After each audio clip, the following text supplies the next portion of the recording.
ఇలా పదవుల కోసం పోరాడేటువంటి ఆరాటపడేటువంటి రోజులు చూస్తూ ఉన్నాం. కానీ మా కేసీఆర్ గారు నేర్పింది రాజకీయాలంటే పదవులు కాదు, రాష్ట్రం, రాజకీయాలంటే ప్రజలు, ప్రజల సంక్షేమం అనేది మాకు నేర్పించారు. ఈరోజు పదవులు అశాశ్వతమైనటువంటివి, ప్రజలు, వారి ప్రయోజనాలు, ఈ రాష్ట్రమే శాశ్వతం అనేటువంటి సత్యాన్ని నమ్మి నేను ఈరోజు ఈ పీపీటీని మీ ముందు పెడతా ఉన్నాను.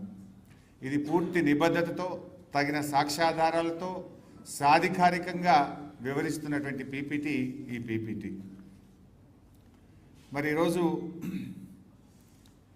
అసలు తెలంగాణ రాష్ట్రం ఆనాడు 1956 కంటే ముందు హైదరాబాద్ రాష్ట్రంగా తెలంగాణ ఉండేది. ఉన్న రాష్ట్రాన్ని ఆంధ్రప్రదేశ్తో కలిపిన పార్టీయే కాంగ్రెస్ పార్టీ.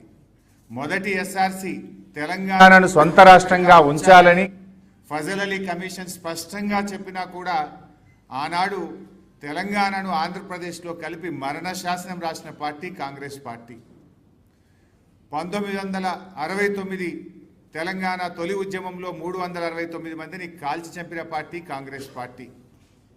ఆనాడు ఫజల్ అలీ కమిషన్ వద్దనంగా కూడా బలవంతంగా ఆంధ్రప్రదేశ్తో కలుపుతుంటే సిటీ కాలేజీలో పోరాటం చేస్తే సిటీ కాలేజీలో ఫైరింగ్ జరిపి విద్యార్థులను పొట్టన పెట్టుకున్న పార్టీ కాంగ్రెస్ పార్టీ. మలిదశ ఉద్యమంలో ఇచ్చిన తెలంగాణ వెనక్కు తీసుకొని వందలాది మంది యువకులను పొట్టన పెట్టుకున్న పార్టీ కాంగ్రెస్ పార్టీ. ఆనాడు ఫజల్ అలీ కమిషన్ రాష్ట్రాన్ని కలపొద్దని చెప్తూనే ఒకవేళ కలిపితే 174 టీఎంసీల నీటి వినియోగం లక్ష్యంగా అప్పర్ కృష్ణ, తుంగభద్ర ఎడమ కాలువ, భీమా వంటి ప్రాజెక్టులను రద్దు చేయొద్దని, ఆ ప్రాజెక్టులను కొనసాగించాలని చాలా స్పష్టంగా ఫజల్ అలీ కమిషన్ రికమెండ్ చేస్తే ఆనాడు ఆ ప్రాజెక్టులను రద్దు చేసి పాలమూరు జిల్లాలను వలసల జిల్లాగా మార్చింది కాంగ్రెస్ పార్టీ. ఇలా పాలమూరు వలసలకు కారణమే కాంగ్రెస్ పార్టీ. హైదరాబాద్ సొంత రాష్ట్రంగా ఉండుంటే ఆ ప్రాజెక్టులు పూర్తయి ఉంటుండే నల్లగొండ ఫ్లోరైడ్ బాధలు తీరు, పాలమూరుకు వలసల బాధలు తప్పేటి. ఇలా కలపడం ఒక పెద్ద తప్పు, కలిపిన తర్వాత ఆ ప్రాజెక్టులను రద్దు చేసి పాలమూరు, నల్లగొండ జిల్లాలకు మరణ శాసనం రాసిందే ఈరోజు కాంగ్రెస్ పార్టీ. ఇలా కాంగ్రెస్ పార్టీ నాయకులు మాట్లాడుతూ ఉంటే నవ్వు వస్తూ ఉంది. అసలు ఏలేశ్వరం దగ్గర కట్టాల్సిన నాగార్జున సాగర్ ప్రాజెక్టును నందికొండకు మార్చి కూడా మన నల్లగొండ, మహబూబ్ నగర్ జిల్లాలకు అన్యాయం చేసింది కాంగ్రెస్ పార్టీ. ఇలా వాళ్ళు నీళ్ళ గురించి మాట్లాడుతున్నారు. అసలు 600 కిలోమీటర్ల గోదావరి, 300 కిలోమీటర్ల కృష్ణానది ప్రవహిస్తున్నటువంటి ఈ ప్రాంతంలో తాగునీటికి, సాగునీటికి గోసపడే పరిస్థితి వచ్చిందంటేనే 60 ఏళ్ళు ఈ రాష్ట్రాన్ని పాలించినటువంటి కాంగ్రెస్, తెలుగుదేశం పార్టీలు ఇవాళ గోదావరిలో మన పరివాహక ప్రాంతం 79% ఉంటే కాంగ్రెస్, తెలుగుదేశం పాలనలో మనకు దక్కింది 15%. కృష్ణా పరివాహక ప్రాంతం దాదాపు 69% ఉంటే మనకు దక్కింది 34%. కానీ వాస్తవ వినియోగం అయితే కృష్ణాలో రాష్ట్రం ఏర్పడ్డ నాడు కేవలం 15% మాత్రమే ఉండేది. ఈ రకంగా కాంగ్రెస్ పార్టీ అసలు రాష్ట్ర విభజనలో కూడా సెక్షన్ 84ను పెట్టి నీళ్ల పంపకాలు చేయాలని చెప్పి మనకు అన్యాయం చేసింది కూడా కాంగ్రెస్ పార్టీయే. నిన్న రేవంత్ రెడ్డి మాట్లాడుతున్నాడు, సోనియా గాంధీ మనకు రక్షణలు కల్పించింది స్టేట్ రీఆర్గనైజేషన్ యాక్ట్లో అని చెప్పి నేను బుక్ పట్టుకొని చదివింది. ఇది స్టేట్ రీఆర్గనైజేషన్ యాక్ట్. ఇందులో ఎక్కడ రక్షణలు కల్పించింది? నిన్న మాట్లాడింది రేవంత్ రెడ్డి గారు అసెంబ్లీలో 11th షెడ్యూల్లో స్టేట్ రీఆర్గనైజేషన్ కమిటీలో ప్రాజెక్టులు చేర్చి పాలమూరు రంగారెడ్డి ఎత్తిపోతుల పథకానికి రక్షణ కల్పించింది అని మాట్లాడింది. I will take out page number 118 11th schedule. ఇందులో పారాగ్రాఫ్ 10లో పెట్టినవి కేవలం హంద్రీనీవా, తెలుగు గంగా, గాలేరు నగరి, వెలిగొండ, కల్వకుర్తి, నెట్టంపాడు. మన తెలంగాణ రెండే పెట్టిండ్రు, కల్వకుర్తి, నెట్టంపాడు. మన పాలమూరు ఎత్తిపోతలు పెట్టలే, మన దిండి ఎత్తిపోతల పథకం పెట్టలే. 11th షెడ్యూల్లో అవి ఉండుంటే ఇవాళ మనకు అనుమతులు వస్తుండే, మనం ఆ ప్రాజెక్టులు కొనసాగించుండే వాళ్ళం. ఇలా కాంగ్రెస్ చేసిన ద్రోహం అంతా ఇంత కాదు. రాష్ట్రాన్ని కలిపింది కాంగ్రెస్, మన విద్యార్థి యువకులను పొట్టన పెట్టుకున్నది కాంగ్రెస్, మన ప్రాజెక్టులను రద్దు చేసింది కాంగ్రెస్. చివరికి రాష్ట్ర విభజనలో కూడా పాలమూరు ఎత్తిపోతల పథకాన్ని దిండిని 11th షెడ్యూల్లో పెట్టకుండా పాలమూరు రంగారెడ్డి జిల్లాలకు ద్రోహం చేసింది కాంగ్రెస్ పార్టీ. ఇంకా రక్షణలు కల్పించింది అని రేవంత్ రెడ్డి మాట్లాడుతుండే. ఏం రక్షణలు కల్పించింది? పాలమూరు పెట్టకపోవడం రక్షణనా? దిండి పథకాన్ని చేర్చకపోవడం రక్షణనా? నీటి పంపకాలు సెక్షన్ 3 ప్రకారం చేయాలని చెప్పకపోవడం రక్షణనా? సొల్లు వాగుడు వాగుతూ ఉన్నాడు.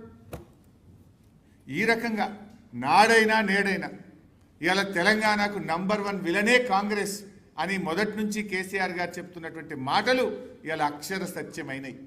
నాడు అట్ల ద్రోహం చేస్తే రేవంత్ రెడ్డి ప్రభుత్వం వచ్చిన 2 ఏళ్లలోనే కృష్ణా ప్రాజెక్టులు కేఆర్ఎంబీకి అప్పచెప్పితామంటారు.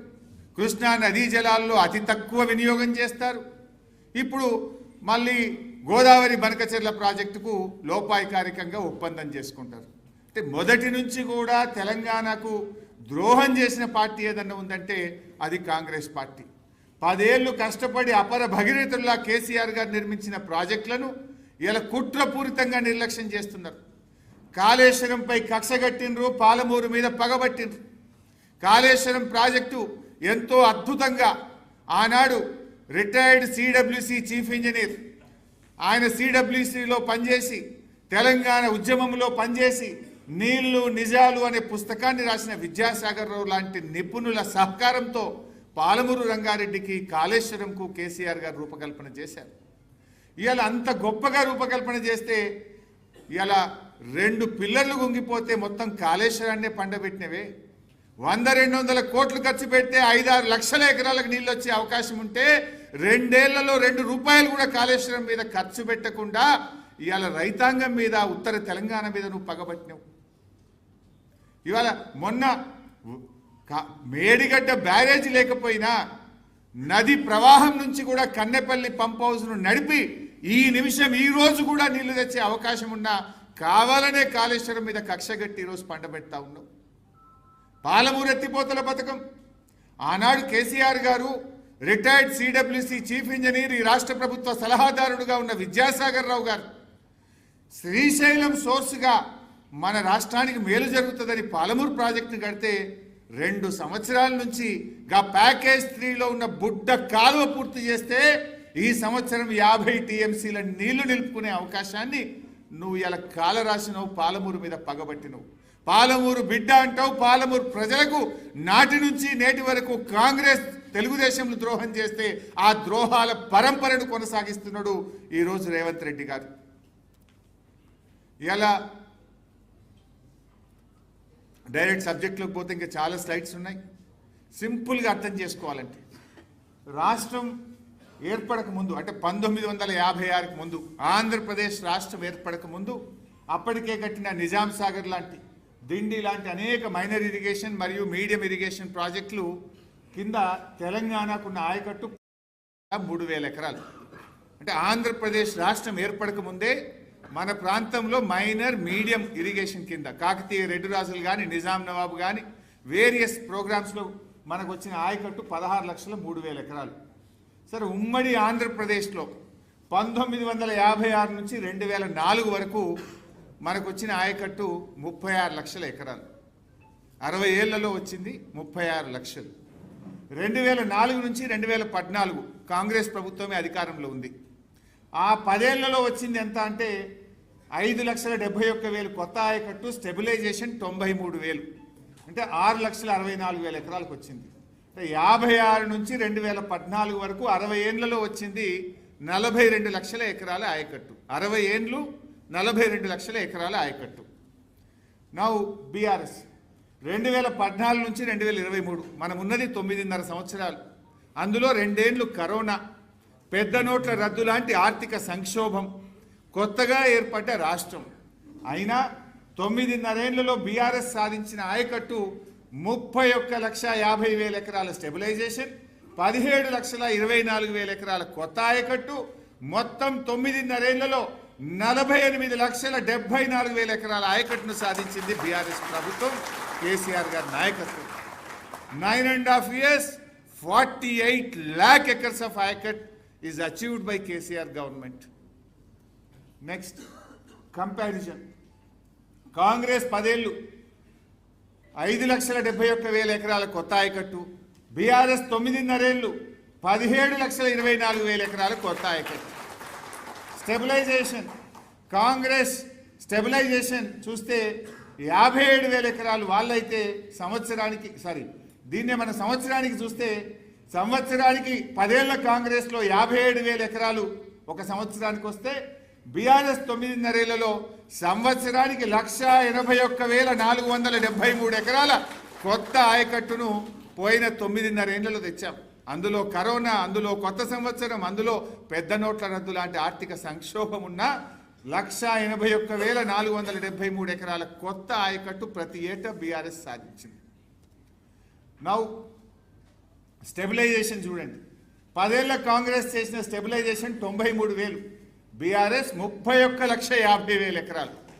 స్టెబిలైజేషన్ అంటే మీకు తెలియాలి, చెరువుల కింద 25 లక్షలు ఉండే తెలంగాణకు, కానీ ఉమ్మడి రాష్ట్రంలో చెరువులు పట్టించుకోక వాటి కింద మొత్తం తూములు, అలుగులు, కట్టలు అన్నీ తెరలైపోయి 10 లక్షలకు పడిపోయింది.